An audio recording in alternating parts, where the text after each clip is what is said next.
General Shankar Prasad, अगर हम आपसे पूछना चाहें कि आप किस तरह से आकलन करते हैं इस नुकसान का, चाहे वो इंटीग्रेशन की बात हो, थिएटराइजेशन की बात हो, आत्मनिर्भर भारत की बात हो, रक्षा डिफेंस मैन्युफैक्चरिंग में बहुत जबरदस्त जोर था जनरल बिपिन रावत का।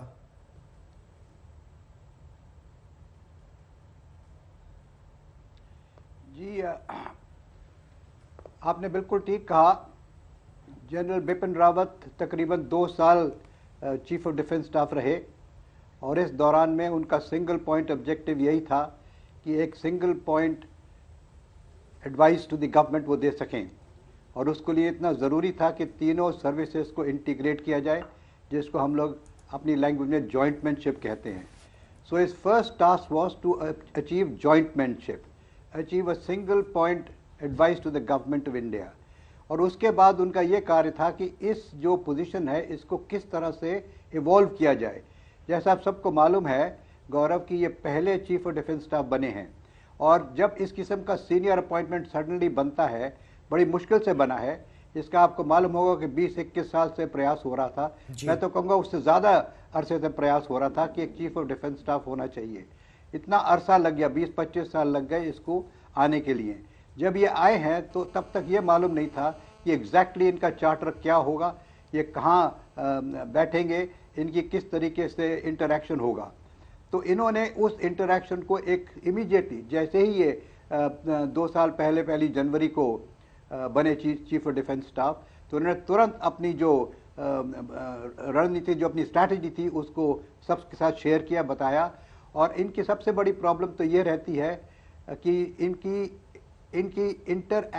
इनका इंटरएक्शन मिनिस्ट्री ऑफ डिफेंस के ब्यूरोक्रेट्स के साथ कैसा रहेगा, इनका इंटरएक्शन पॉलिटिकल लीडर्स के साथ कैसा रहेगा, इनका इंटरएक्शन नेशनल सिक्योरिटी एडवाइजर के संग कैसा रहेगा, इनका interaction cabinet committee of security में कैसा रहेगा, इनका इंटरएक्शन प्राइम मिनिस्टर से कैसा रहेगा, इनका सबसे बड़ा इंटरएक्शन सर्विस चीफ से किस तरह रहेगा जी। तो this is not an easy task, it encompassed a lot of personalities.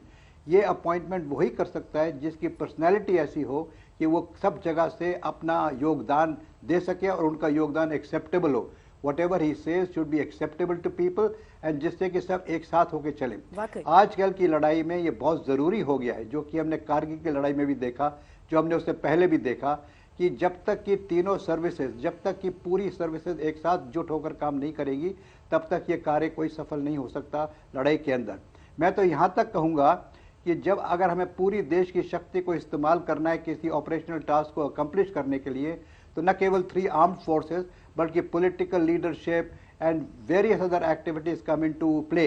इसमें एक छोटा सा एग्जांपल देना चाहता हूं मैं आपको कि डोकलम में जो हुआ, आपने देखा कि उस समय बिपिन रावत साहब चीफ ऑफ आर्मी स्टाफ थे, उन्होंने एक विजन दिखाया, उन्होंने एक जॉइंटमैनशिप की तजवीज़ बनाई। वो जॉइंटमैनशिप क्या थी गौरव? वो जॉइंटमैनशिप ये थी कि उन्होंने एक सेना की उतनी ही नफरी उसके सामने खड़ी कर दी चाइनीज की, जितनी चाइनीज की थी, जिसको मैं कहता हूँ द पॉइंट ऑफ कॉन्टैक्ट। उन्होंने डिप्लोमेसी को इसके संग शामिल किया, उसने फॉरेन मिनिस्ट्री को शामिल किया, उसमें इन्होंने प्रधानमंत्री को शामिल किया, पॉलिटिकल लीडरशिप को शामिल किया, उसमें ब्यूरोक्रेसी शामिल हुई। तो इन सब चीज़ को उनके निगरान नहीं हुआ, उनकी एडवाइस से हुआ। हालांकि ये सब हरकतें तो CCS में होती हैं, CCS की वजह से कार्रवाई हुई, लेकिन उस स्तर में ये डिस्प्ले हो गया, ये सामने साबित आ गया कि जनरल बिपिन रावत का विजन क्या है, वो किस तरह से फ्यूचर वॉर्स को देख रहे हैं, वो क्या चाहते हैं, वो किस तरह से अपनी योगदान देना चाहते हैं सरकार में टू अचीव नेशनल ऑब्जेक्टिव, वो डोकलाम में साबित हुआ।